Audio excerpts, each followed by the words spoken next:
Hello to all dear students. In this video, we'll be discussing about oral contraceptives, or you can say hormonal contraceptives.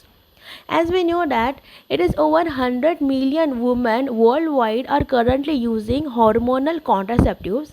And with these drugs, what are the use of these drugs? It is basically used to suppress fertility with almost 100% confidence, and there will be a complete return of fertility on discontinuation. Okay, so basically we are using it to avoid pregnancy.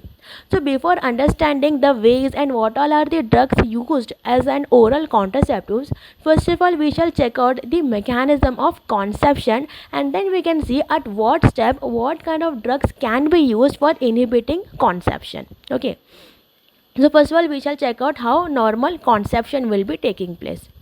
So suppose this is your uterus, and these are the fallopian tubes, these are the ovaries. Inside ovaries you can find the ovarian follicles, and inside the ovarian follicles there are ovum. Fine. Now ovulation that basically occurs on the 14th day of menstrual cycle. And what exactly happens in during ovulation? Yes, during ovulation the ovum will be released from the ovarian follicle and it will enter into the fallopian tubes. Okay, so this is ovulation. Now during ovulation, when any person have got an sexual intercourse, at that time the sperm will be there, that will be entering via the uterine side, and it will be entering into the fallopian tubes. Okay, now at this point of the fallopian tube, the ovum and the sperm will fuse together to form zygote, or you can say the conceptus, and this conceptus it will move down and it will stick to the uterus, a uterine wall. This is known as implant, and from this implant the pregnancy will be initiated. Okay, so this is how normal conception will be taking place. Now we shall check out how contraception can be induced over here. Okay, so the very first method means how to prevent conception. The very first way is, ovulation. During ovulation what happens? Ovum will be released and entering into the fallopian tubes. Okay, so what if we inhibit ovulation? Yes, if ovulation is inhibited, that means the ovum will not enter into the fallopian tubes, so obviously it cannot fuse with the sperms, isn't it? So this is the first strategy by which we can induce contraception. Fine. Now second way is, this ovum it will be moving all over into the fallopian tubes because of the motility of the fallopian tubes. So the second strategy for inducing contraception is by reducing the fallopian tubes motility. Okay, now the third way is, the sperm how it enters into the fallopian tubes. Yes, from the uterine side. So the way is by making this uterine mucus thick and hostile. Okay, so when we make the uterus mucus thick and hostile, the sperm will find it very much difficult to pass through the this uterine pathway. Okay, so this is the third strategy. And the fourth strategy is, suppose in case the ovum and sperm they have fused together leading to conceptus formation, and obviously this zygote whatever is formed it will move and undergo implantation. The very last way is, why not to remove this implant? Okay, so these are the four ways by which we can induce contraception. Okay, now when we want to induce, or if you want to inhibit ovulation, like strategy number 1 is there. How can we inhibit ovulation? Yes, by providing it with hormones such as estrogen and progesterone. Okay, when large amount of estrogen and progesterone are being induced, it will inhibit ovulation. Okay, next we have got strategy number 3, by which uterus and uterine mucus can become thick and hostile. How to induce? So yes, it is been done by the hormone progesterone. Okay, so progesterone what it will do, it will make the uterine mucus thick and hostile, so that the sperm will find very much difficult to move around the uterine side.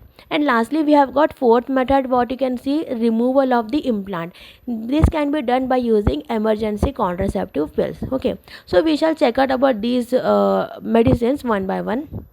So starting with combined pills. Okay, so combined pills means it contains an estrogen and progesterone. Okay, and here estrogen used is ethinyl estradiol and progesterone used is levonorgestrel. Okay, so this is the combined pills which contains a combination of estrogen and progesterone. And you know the mechanism of action? Yes, that's strategy number 1. These are basically used to inhibit the ovulation. Now this is the pills, how it is looking. Okay, so these tablets are being taken daily for 21 days starting on the 5th day of the menstruation. Okay, so you can see here 1 2 3 4 numbers are being taken, has been written. Okay, so the tablet number 1 should be taken on the 5th day of the menstruation, and it should be taken continuously up to 21 days. Okay, so this is actually the white tablets what you can see on the screen, that actually contains the combination of estrogen and progesterone, which has to be consumed up to 21 days. And after completion of 21 days there should be a drug free period of 7 days, and during those 7 days the bleeding will be occurring. Okay, so 7 days will be drug free period, and then from the 8th day onwards again the lady should start from tablet number 1. But the problem faced by most of the females are that after 7 days the female may forget to consume the tablet. Okay, and there are chances of conception. Okay, so to avoid this kind of problem, what we did, we have given, you can see 7 red color tablets. So those red tablets need to be consumed after the 21 days. Okay, and these red color tablets, what it contains? Yes, it does not contain estrogen or progesterone. So these tablets basically contains iron. That's it. Okay, so you can see 1 tablet to be taken daily for 21 days starting on the 5th day of menstruation, and the next course is started after a gap of 7 days in which bleeding occurs. Thus a cycle of 28 days is maintained. Calendar packs of pills are available, and this is the most popular and most efficacious method for inducing contraception. Now, one problem may be faced by the females while consuming combined pills. What kind of problem means? Suppose the lady has started consuming the combined pills, and till 10 days regularly the lady was taking the pills. On 11th day she forgot to consume the pill, and on 12th day she recalled that, oh yes, yesterday I forgot to consume the pill. So now what to do? Now what to do means on 12th day that female should consume 2 medicines. Okay, so contraception can be maintained. Now just imagine, instead of 1 day that lady forgot to consume the pill for 2 days. Then what to do? After 2 days she should consume 3 pills? No, it cannot be done. Now that lady, she has to throw all these combined pill tablets, because now conception is chance, means there is chances of conception, because now contraception will be in a great question mark. Okay, so 1 day if she forgot means next day she can consume 2 pills. If 2 days she forgot means the contraception, the avoidance cannot be avoided. Okay, so this is the problem with combined pills. Now one more problem faced by combined pills are the problem of breakthrough bleeding. Breakthrough bleeding means, as such, from 1st to 21st day when the lady is consuming these combined pills, as such during this time bleeding should not occur. It should occur during the drug free period, that is those 7 days. Okay, but there are chances of breakthrough bleeding. Okay, so breakthrough bleeding means bleeding when it occurs between 1st to 21st day. This is known as breakthrough bleeding. Now how to avoid this? This can be avoided by another set of drug known as phased pills. Okay, phased pills are another kind of oral contraceptive pills. Now what does this phased pill contains? Okay, so this phased pill, it also contains a combination of estrogen and progesterone. But these are given in phases. In phases means here the 21 days are splitted into 3 parts. Okay, so first part is known as the single phase. Okay, so single phase, you can imagine from day number 1 to day number 7. Here it contains a combination of estrogen and progesterone at the ratio of 1:1. Okay, 1 to 7 days. Now on the second phase means starting from day number 8th to day number 14th, the combination is at the ratio of 1:2. So you can see the the concentration of estrogen is kept constant, but now the progesterone level is gradually increasing. Okay, now at the third phase means starting from day number 15 to day number 21st, here the estrogen and progesterone are present at a combination at the ratio of 1:3. Okay, so you can see these are biphasic and triphasic pills. The estrogen dose is kept constant while the amount of progesterone is low in first phase and progressively higher in second and third phases. Okay, so by giving these phasic pills, we can inhibit the problem of breakthrough bleeding. Phasic pills are particularly recommended for women over 35 years of age or when other risk factors are present. Okay, so this is regarding the phased pills. Now coming to the third type, and yes, before I move forward, you know what is the mechanism of action of phased pills? Yes, same. It is also inhibiting ovulation. Next, going to the third kind of oral contraceptives known as progesterone only pills. These are also known as mini pills. Okay, so it has been devised to eliminate the estrogen because many of the long term risks have been ascribed to this component.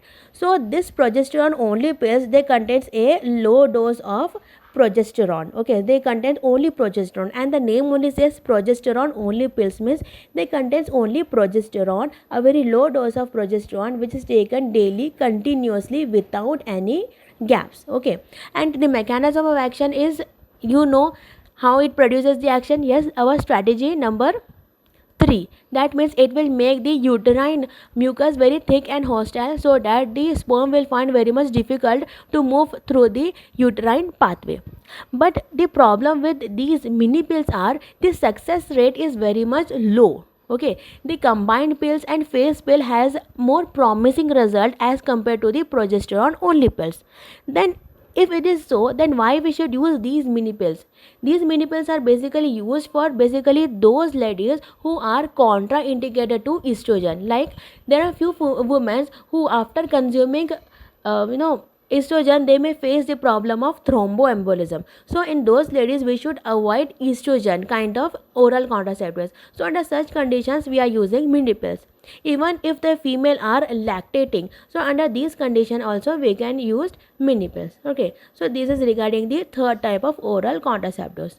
Now coming to the fourth type known as emergency contraceptive pills, also known as post-coital pills, also known as after pills. Okay, now it is saying after pills.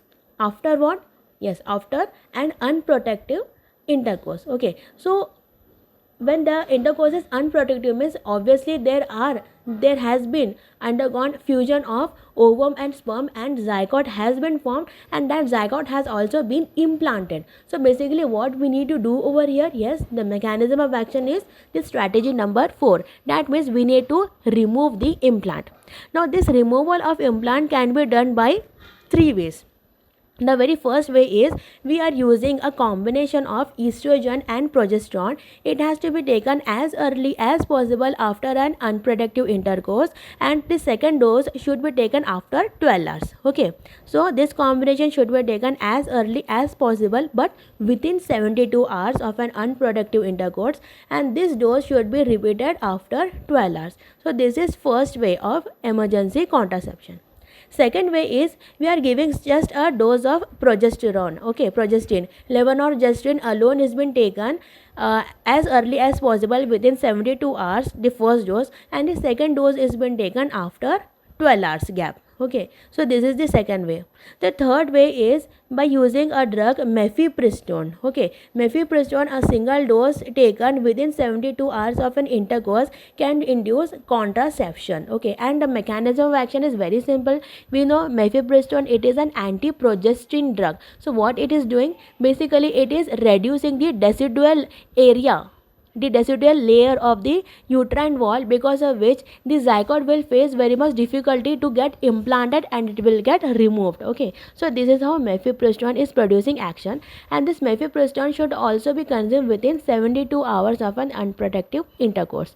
And recently we have got a new drug, the name is ulipristal. Okay, ulipristal is also an anti-progesterone and mechanism of action is same as that of mifepristone. Means this ulipristal, it is also reducing the deciduous layer of the uterine wall, because of which the conceptus, the zygote, is unable to get implanted and it will get removed.